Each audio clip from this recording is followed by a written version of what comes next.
Remakes seem to be releasing every other day, and while some may not be fans of this, it doesn't matter because I am. Persona 3 FES is in my Hall of Fame of games, so a remake being made about this game was going instantly into my Steam cart.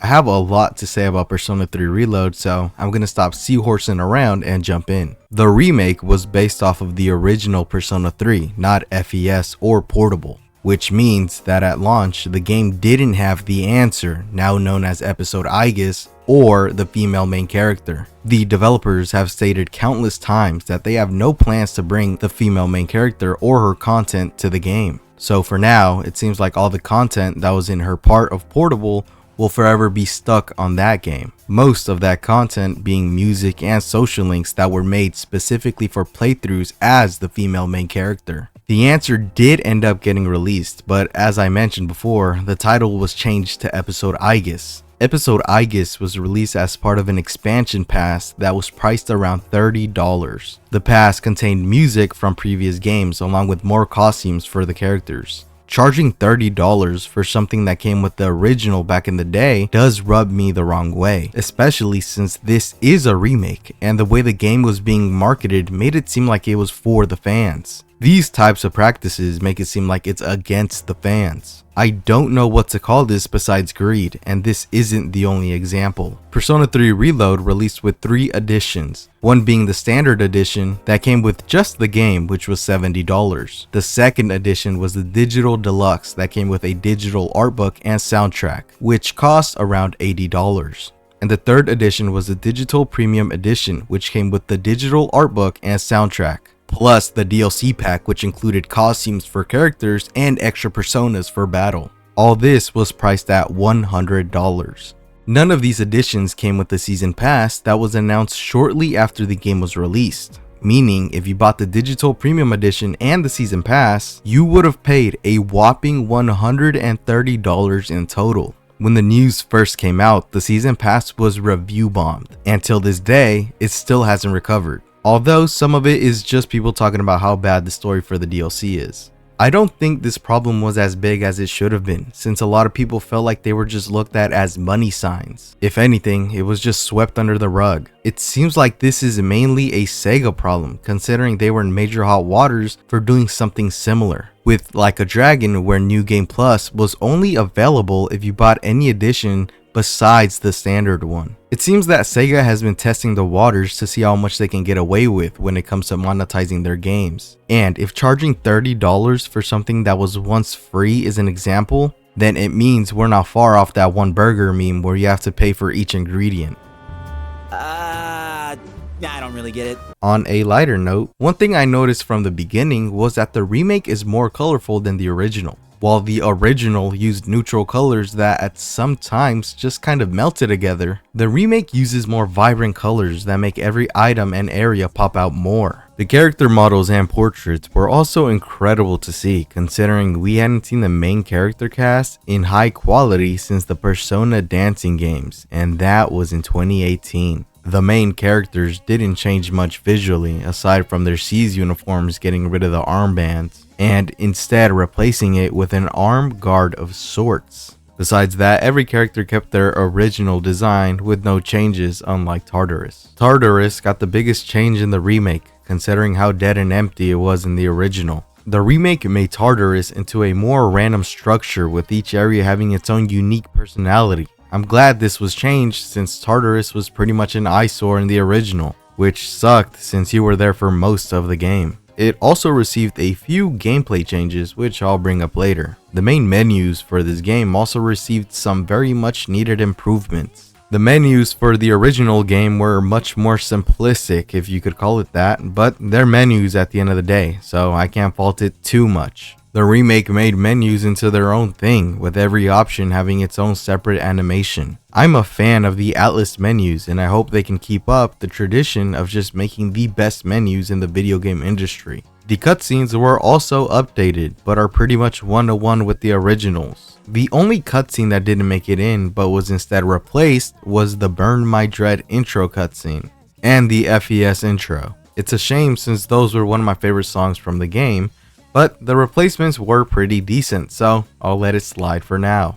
The music in the remake was done pretty well in my opinion. They brought back series composer Shoji Meguro along with the rapper Lotus Juice. Persona 3's identity is tied with Lotus Juice, since most of the songs you hear throughout the game have his vocals featured on it. This is no different with the remake since he's still featured on multiple songs. Persona 3 Reload's soundtrack is mostly filled with remixes of the original songs. These remixes aren't too bad, but there are some stinkers hidden in the bunch. The soundtrack also has some new music that was made specifically for this game. And surprisingly, these are some of my favorites from the album. The ability to switch back to the original soundtrack is absent, which is a bummer. The part that changed the most when it comes to the remake is most definitely the gameplay, specifically Tartarus. But let me get the day gameplay out of the way first. When it comes to spending time with social links, not much was removed. You can still reverse certain social links if you pick the wrong dialogue option. They did add certain moments called link episodes where you can spend time with all of the guys. This is the developer's way of giving all of the male characters social links since they don't have one in the original. The way I see it, this is a little bizarre because the remake, from what I know, was started from scratch. And if you're already starting from there, why not just give them fleshed out social links to begin with, instead of these lazy ones? Either way, once you complete a certain number of these link episodes, you'll gain the ability to fuse a special persona that won't be available anywhere else. The battle system is practically unrecognizable compared to the original though. No longer will you have to install a mod to control each character in your party, since you can do it from the very beginning. They also got rid of the tired system, and this is something that I am really happy about. In the original, if you stayed in Tartarus for too long, your party would get tired and get a ton of debuffs. They'd miss more of their attacks and take an increased amount of damage. The list continues. The mechanic, along with all of its silly effects, were removed and instead were replaced with Twilight Fragments.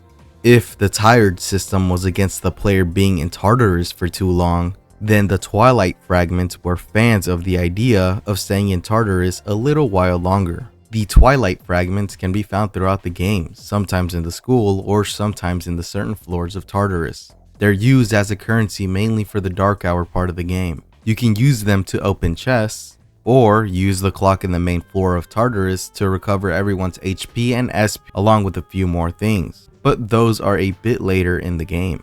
I think they're a great addition since they don't take from the gameplay but instead add to it. They also added breakable objects that have random items in them.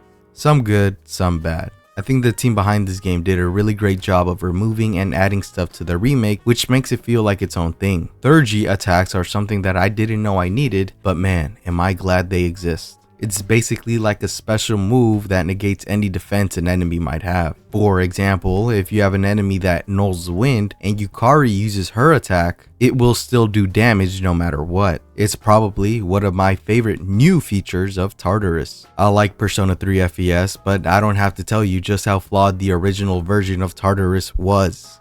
Gameplay wise, that's pretty much it. Obviously there's tons and tons more, but that would be spoiler territory. The story for the most part is pretty much the same. Off the top of my head, I really can't think of any major changes. I did notice some lines get moved around here and there, but I doubt you'll notice if you didn't play the original right before playing the remake.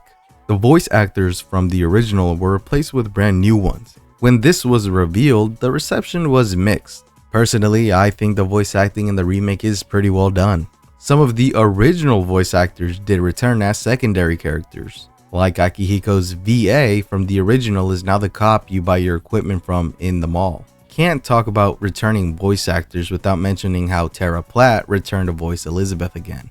The remake is pretty much a love letter to the fans of the series, and I couldn't be any happier. My main issue isn't about the remake, but how it was handled. Let's be honest for a minute. A 17-year-old game does not need any form of DLC or add-on. Most of these add-ons could have been released with the game, not as DLC. Same thing with Episode Aegis, which I personally think was the part that was handled the worst. To my knowledge, you can't buy it separately, but instead have to buy a whole DLC pass just to access it. Charging for something that came bundled with the game all the way back in 2008 isn't the coolest thing in the world. It seems like every step forward they made didn't matter because they also took some huge steps back. Looking towards the future, it is a little scary. but hopefully they learn from the fans and how they felt and will make wiser decisions. I have full hope in the development team and I'm eagerly looking towards their future releases. Personally, I can't wait for the Persona 4 remake, and I don't mean to brag, but I think I know what it's going to be called, either Persona 4 Rewind or Persona 4 Rerun.